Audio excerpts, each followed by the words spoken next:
book to read to you today that I really love, and it is by another main author, Chris Van Dusen. We have some other books that we are going to read by him, but this one is the very first one that I ever read by him. So looking at the front, I don't want you to think that it's a scary book, because it's not. I promise you that you will like this book. My friends from last year loved it. The ending is very sweet and really kind, and it's just a wonderful story. All about accepting people the way that they are. Okay, this book is called Hattie and Hudson by Chris Van Dusen, and it's about this little girl who makes friends with the sea monster. But the sea monster is a very nice sea monster. He's very good friends with her, so don't worry. All right, Hattie and Hudson. This is a big book. Hattie and Hudson. And look, there's the lake. And what's actually really cool about this book is I believe it's based on a lake in Deer Isle, where the author was from. And when he was a kid, he used to joke with his dad about how there was a sea monster in this lake. And then he wrote a book about it when he got older. So, yeah, that's pretty cool. Hattie and Hudson. Who do you think that is? Hattie. Hattie McFadden loved to explore. Every morning after breakfast, she'd grab her life jacket, wave goodbye to her parents, and paddle out in the canoe to see what she could see.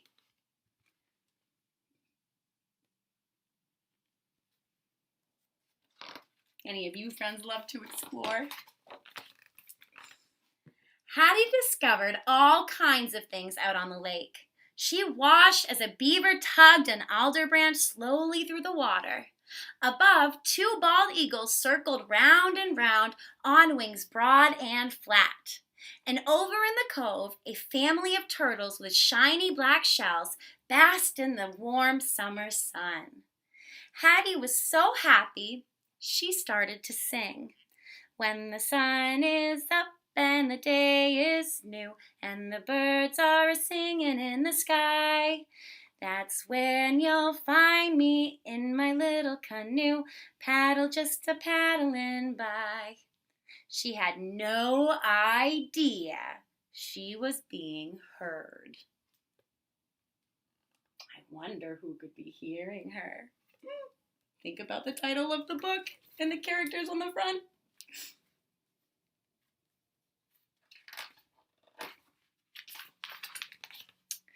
Down at the bottom of the lake, in a cave dark and deep, there lived a mysterious creature. He was enormous, but elusive. Elusive means you never really saw him. He was like sneaky. He never ventured up to the surface, so he never went up to the surface. He spent his days down below, all alone and out of sight. Well, that sounds awfully sad to me. All alone. The monster was used to hearing motors buzzing and propellers churning overhead. It was why he stayed hidden in his cave. But today, he heard something different. A song, bouncy and bubbly, came echoing down through the water. So come with me, 'cause there's room for two. We'll be together, you and I. Out on the lake in my little canoe, paddle just a paddling by. It was so cheerful and charming that it drew the beast out of his lair and up toward the light. Her singing was just so beautiful. He must be a little excited, to go up there, but he must also be a little bit nervous because he hasn't been up there in so long. I wonder what will happen. He broke through the water, drawn by the music. And there, just off to his right, was a young girl alone in a canoe, singing. What would you do if a giant sea monster popped up in front of you? Hattie stopped when the thing rose right beside her. She stared at the monster, and the monster stared back. but she didn't feel afraid. There was something in his eyes, the way he looked at her and the curious tilt of his head. It was almost as if he wanted to hear more. So Hattie softly continued singing. When the sun goes down and the day is through and the moon is rising in the sky, I'll take you home in my little canoe, paddle just a paddling by. And as she sang the last note, Hattie was astonished. She was so surprised when the giant joined in. He started singing too, harmonizing with a low rumble. Then someone screamed. Someone screamed. Can you see who that someone is out in the water? I wonder what will happen when that person screams. What do you think? What do you think he will do, Hudson? We'll find out. People pointed. Some fainted. Motors roared as boats fled in a frenzy. Amid all the commotion and all the things that were going on, the creature slid beneath the water, and Hattie paddled slowly and silently back to the dock. So I'm thinking he was a little bit, or a lot, afraid, wasn't he? That's a lot to be going on. Remember, he hides down at the bottom because he's scared of all the people at the top. They're so loud, it scares him. That night, Hattie tried to sleep, but every time she closed her eyes, she pictured the green, friendly face looking down at her. She wondered if she'd ever see him again. She decided she had to find out. At the bottom of the lake, the girl's sweet song played over and over in the monster's head. He wondered if he'd ever see her again. He decided he had to find out. So what are they both trying to find? Each other, aren't they? They have to find out about each other. Hattie paddled the canoe quietly through the darkness. She stopped, waited, and looked down into the rippling water. Suddenly, a massive black shape emerged from the depths. Two glowing eyes grew brighter and brighter as the shape drew closer and closer. But is Hattie afraid? She's not. She's not afraid because she felt like there was something kind in the monster's eyes. Slowly, the gigantic head emerged from the water. It glistened in the moonlight. For a moment or two, the monster and the girl simply stared at each other. Then Hattie broke the silence. "Hi, I'm Hattie," she said. "The girl you met this morning. I was really hoping I'd see you again. What's your name?" The monster cocked his head. "You do have a name, don't you?" The monster raised his eyebrows and cocked his head even more. Maybe you don't," Hattie said. "Well, you kind of remind me of my uncle's dog, Hudson. Maybe I should call you Hudson. Do you like that name, Hudson?" The monster slowly smiled. "Good. I like it too," she said. "It fits you. Hello, Hudson." And just like that, they became fast friends.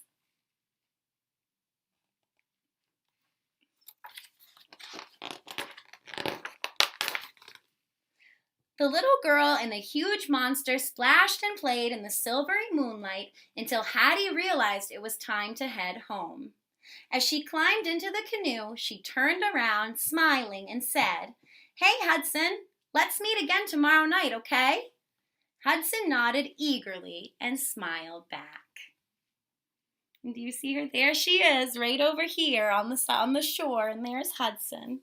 And he does look super friendly, doesn't he? He looks like he's almost smiling at her. I love it. Okay, let's see what happens next. The next afternoon, There was a meeting at the town hall.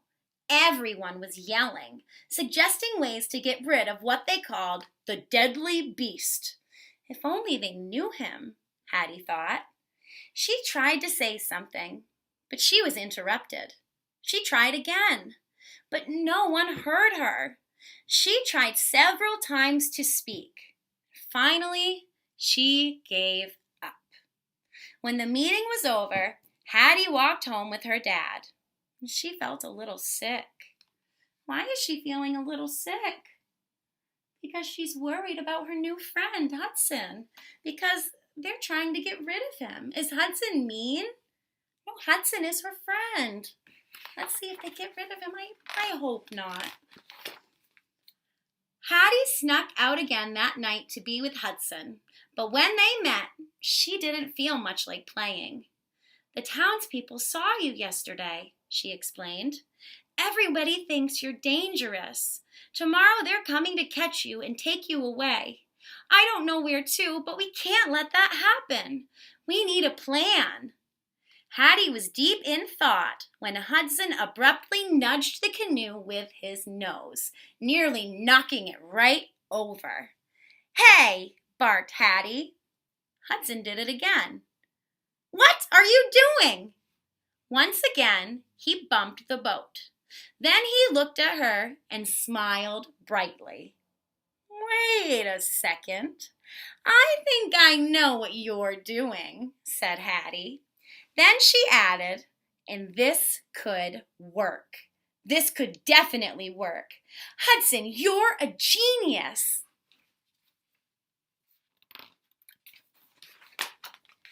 At the break of dawn, Hattie paddled her canoe over to the town landing. The men were already gathered, loading their boats with raiders, ropes, and netting. Hattie started to feel sick again, but she had to stay focused. She had to stick to the plan. She had to save her new friend. So she paddled her canoe away from the shore and to the center of the lake. Then she waited. I wonder what she could be waiting for in the center of the lake. And I wonder what Hudson's super genius idea was. Did we know what it was? They didn't tell us. Only Hattie figured it out because they're such good friends. She knew exactly what he meant. Now it was Hudson's turn. He swam up to Hattie. He carefully bumped the bottom of the canoe. It flipped over easily, tossing Hattie, as planned, into the water. Hattie flailed her arms. Can you guys flail your arms? She splashed the water. She pretended to be in serious peril. Peril means danger. She pretended to be in serious danger. The men on the landing sprang into action. Hang on, someone hollered. We're on our way. The boats were coming quickly, but Hattie waited and waited until they were in perfect position.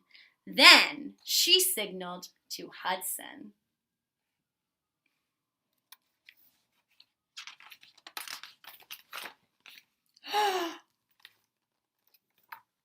This is one of my favorite pages on the book. Isn't that so cool, friends, how the author or how the illustrator did this? And look, there she is right at the very top. They made him look so huge, and there are the boats down at the bottom.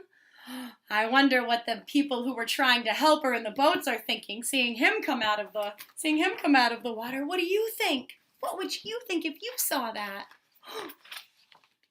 The people stared in complete stunned silence as Hudson slowly swam past.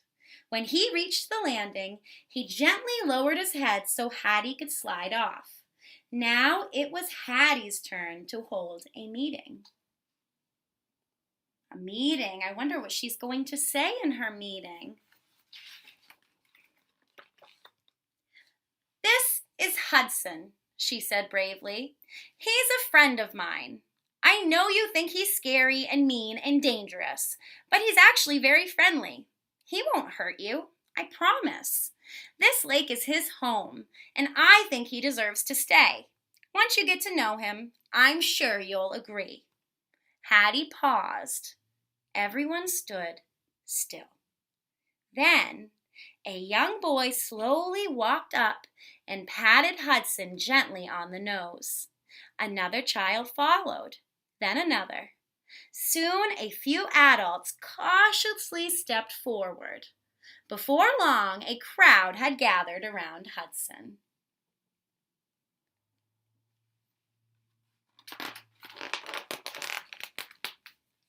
It took some convincing, but eventually everyone welcomed the idea of having Hudson around. He even became something of an attraction. People traveled from far and wide to spend time with the famous, friendly monster. But when the sun went down and the visitors left, for Hattie and Hudson, everything was just as it had been since the beginning. And every night they met in the same place, played the same games, and splashed and frolicked under the big silver summer moon. The end. Have you friends ever heard the expression, don't judge a book by its cover?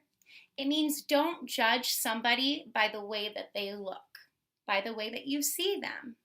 This book to me is all about not judging anybody by the way that you see them, but by who they are inside. Hattie saw Hudson's beautiful soul when she met him, and she didn't care what he looked like. She just was kind, and I think that's a great lesson to take from this book.